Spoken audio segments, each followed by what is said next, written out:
C'est quoi être fou? Quand on se pose cette question, on a tendance à toujours penser au même profil. Un type incontrôlable, complètement déconnecté de la réalité et qui peut même parfois s'avérer dangereux. Alors qu'est-ce qui se passerait selon vous si on plaçait dans un corps surentraîné l'un des gars les plus déséquilibrés de l'UFC? Pour vous donner une petite idée, voilà ce qui risquerait d'arriver.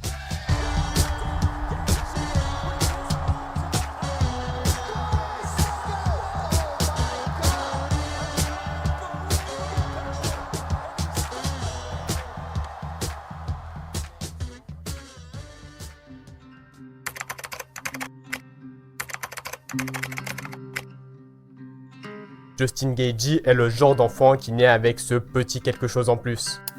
En grandissant assez modestement avec son père et sa mère, Justin et son frère jumeau Marcus seront la définition même de la turbulence. Alors après avoir ramassé l'énième aquarium brisé, le père de Justin fait le choix d'inscrire ses deux fils à la lutte. Et Justin démontre immédiatement sa seconde nature quand il s'agit de sport de contact.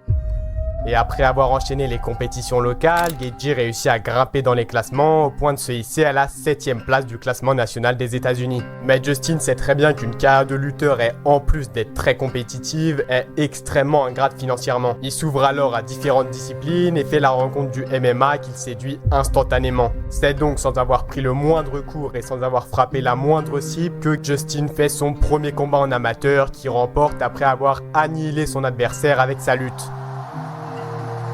Mais comme vous le savez sûrement, Justin n'est clairement pas connu pour sa technicité au sol. Non, lui ce qui va vraiment le faire vibrer, c'est cette adrénaline et ce sentiment de danger imminent qu'on ressent quand on se découvre totalement pour dévisager son adversaire. Justin démarre alors sa carrière professionnelle de MMA en août 2011 et annonce immédiatement la couleur de sa carrière à venir. Il roule littéralement sur chacun de ses adversaires et atteint la limite du temps que 2 fois dans ses 17 premiers combats. Son style assez brouillon voire maladroit mélangé à sa violence inégalable le rendent inarrêtable. Il remporte et défend 5 fois sa ceinture au WSOF avant de finalement intégrer l'UFC qui voit clairement en lui le potentiel d'une future superstar. Et si l'UFC a l'habitude d'accueillir ses nouveaux combattants avec un adversaire qui vise à leur servir de faire-valoir, à ce moment-là, ils en attendent énormément de Justin et l'opposent donc au monstre Michael Johnson. Classé numéro 5 de la catégorie, Johnson a affronté les combattants les plus monstrueux de son époque. Après avoir enchaîné Barboza, Dariush, Ned Diaz, Poirier et enfin Khabib, c'était clairement pas ce petit nouveau qui allait lui faire peur. Alors on pourrait s'attendre à ce que cette fois-ci, Justin et ses coachs se penchent plus attentivement sur la simple notion de mettre sa garde. Mais je pense que c'est vous qui allez plutôt comprendre ce que j'entends par mentalement déséquilibré.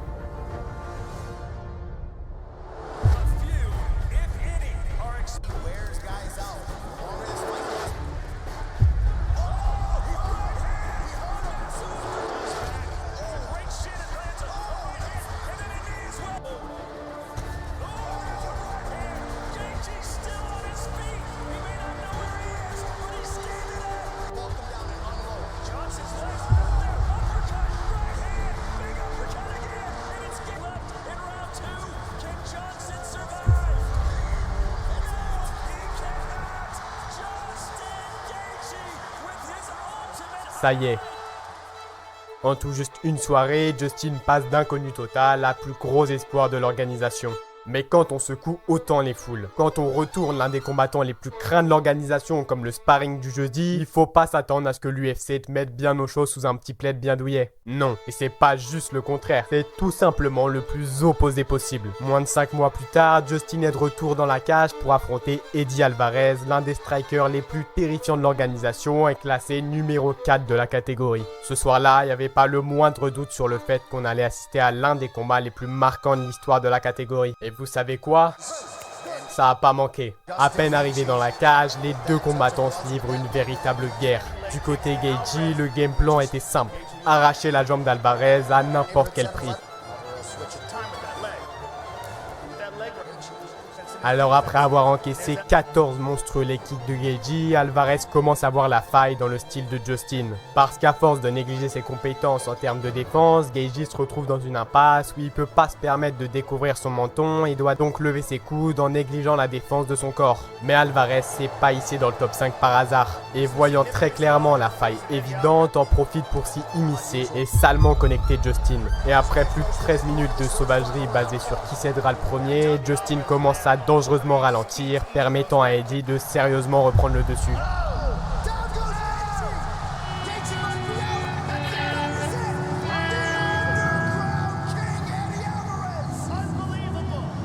Cette défaite marque alors la toute première de la carrière de Justin. Mais là où un combattant normalement constitué profiterait de cette expérience pour retravailler son approche et réenvisager son style, Gaethje fait le choix très risqué d'enchaîner seulement 4 mois plus tard en affrontant celui désigné comme le meilleur boxeur de l'organisation, Dustin Poirier. Et inévitablement, le même scénario se répète. Justin enchaîne les low kicks pour briser les appuis de Poirier, mais ce dernier finit par totalement annihiler Gaethje en boxe en profitant des larges ouvertures qu'il laisse dans sa garde.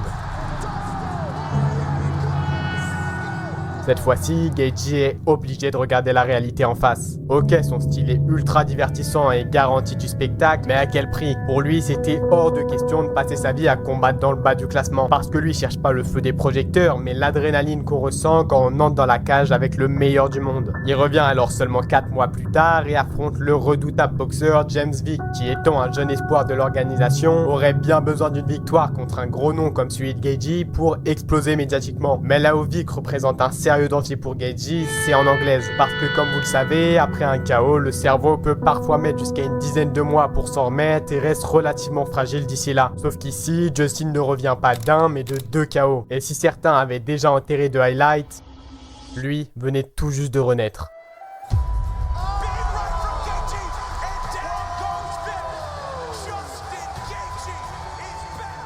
KO premier round. Quel meilleur retour que celui-là. Parce qu'à ce moment-là, Justin venait pas juste d'encaisser un gros chèque de l'UFC pour sa performance de la soirée. Non, il venait tout juste de démontrer au monde entier qu'il s'était bel et bien métamorphosé pour renaître de ses cendres. Mais après ces 2 brutales défaites, c'est pas un seul KO spectaculaire qui ramènera Justin au top de la catégorie. Non, s'il veut vraiment réintégrer le top 5, il va devoir affronter le monstre Edson Barboza, lui aussi connu pour ses leg kicks destructeurs au premier sens du terme. Cette fois-ci, il lui faudra plus qu'une bonne anglaise pour venir à bout du Brésilien, parce qu'il va lui falloir un véritable mental d'acier. Et low kick après low kick, overhand après overhand, on commence à comprendre que le combat n'a tout simplement aucune chance de tenir jusqu'au 2e round.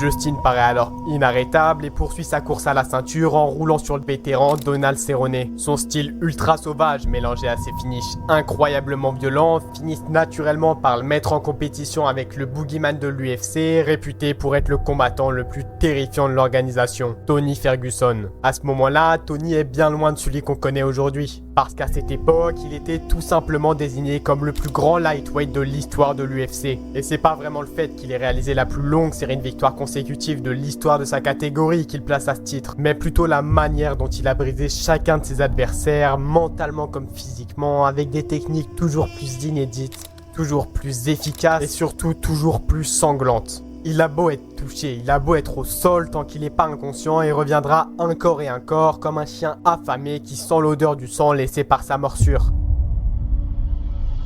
Mais après l'absence prolongée du champion de la catégorie, l'UFC instaure une énième ceinture intérimaire et choisit donc d'enfin organiser le combat tant attendu par tous les fans de MMA à travers le monde, Justin Gaethje contre Tony Ferguson. Et honnêtement, est-ce que vous attendiez à autre chose? Le combat, non, la guerre est d'une sauvagerie ahurissante. J'ai vraiment l'impression de me répéter, mais Gaethje ne sait juste faire que ça. Il a très sérieusement quelque chose d'animal en lui qui ne peut et qui ne doit exprimer que dans la cage.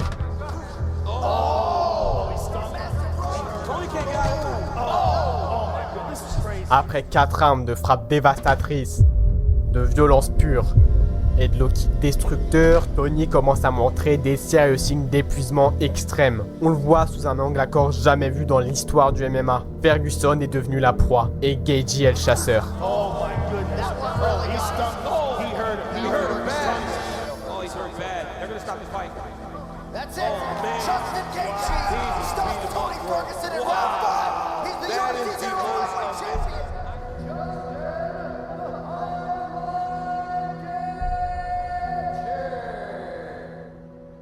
Ça y est.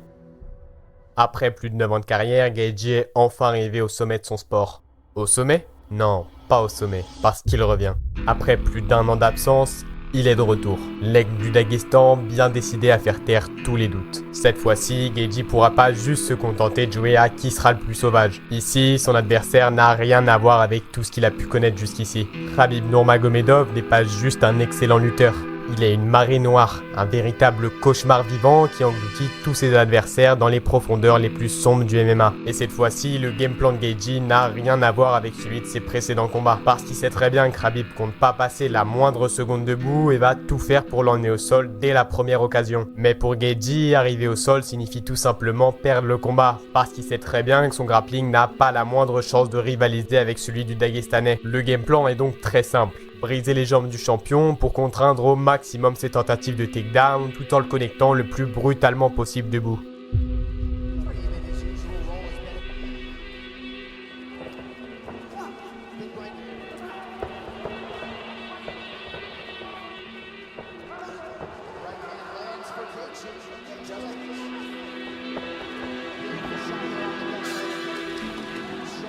Mais si ce premier round peut sembler encourageant pour Gaethje, il est en réalité très inquiétant. Et pas seulement du fait qu'il est passé à un rien de se faire soumettre, mais surtout à cause de la fatigue extrême qui se fait littéralement lire sur son visage.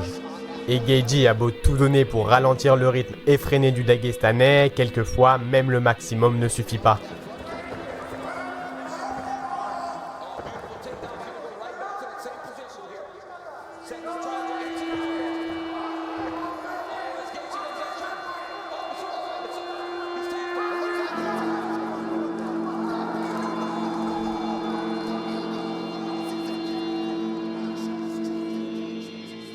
Cette défaite, c'est pas juste une de plus pour Gaethje, c'est une véritable claque. Si près du but, il doit se confronter à une dure réalité. Il est pas au niveau. Il disparaît alors pendant plus d'1 an d'introspection, de remise en question et de restructuration avant de faire face à la nouvelle star de l'organisation, Michael Chandler.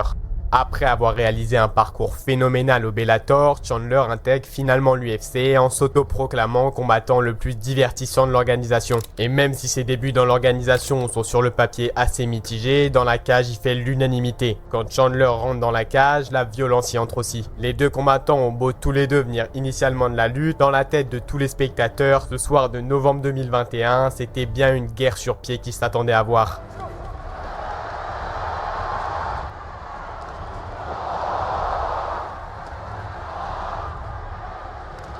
Je sais même pas comment vous décrire ce combat, tellement il peut être résumé en un seul mot.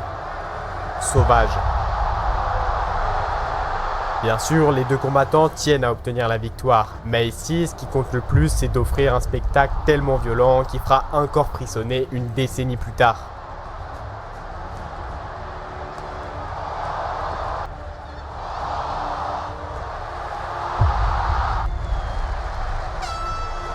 Je pense qu'on peut dire mission accomplie. Et bonus, Gaethje remporte la victoire par décision unanime, soit la toute première victoire par décision de sa carrière à l'UFC. Et seulement 1 an et demi plus tard, Gaethje obtient une nouvelle chance d'accéder au titre de champion incontesté. Mais cette fois-ci, il ne devra pas s'opposer à l'aigle du Daghestan Khabib Nurmagomedov, mais bien au lion du Brésil, Charles do Bronx Oliveira. Et si ce combat peut passer pour une occasion merveilleuse pour l'Américain, il est en réalité un véritable cadeau empoisonné quand on connaît ses lacunes au sol. Et même avec le meilleur camp d'entraînement au monde, il aurait jamais eu la moindre chance de rivaliser avec le monstrueux grappling du Brésilien.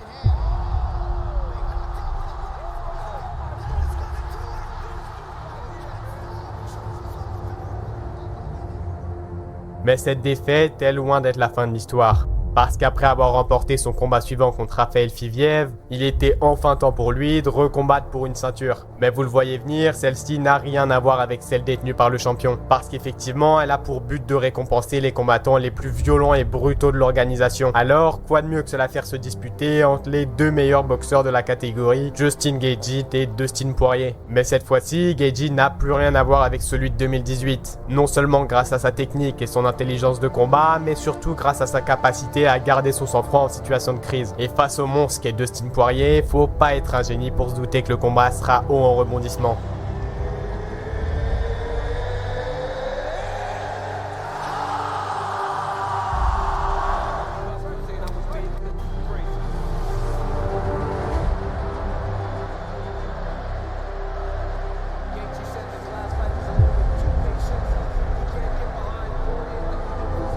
Et une nouvelle fois, le game plan de Geji consiste à briser les appuis de Poirier pour le limiter dans ses déplacements et donc contraindre ses redoutables combinaisons. Mais si la dernière fois, sa défense et son manque de technique avaient pu lui faire défaut, cette fois-ci, Geji est irréprochable aussi bien avec ses déplacements que dans le placement de ses appuis, et la différence est tout simplement flagrante. Geji domine totalement le combat malgré l'intense pression de Poirier et prouve au monde entier qu'il est bien loin d'avoir dit son dernier mot.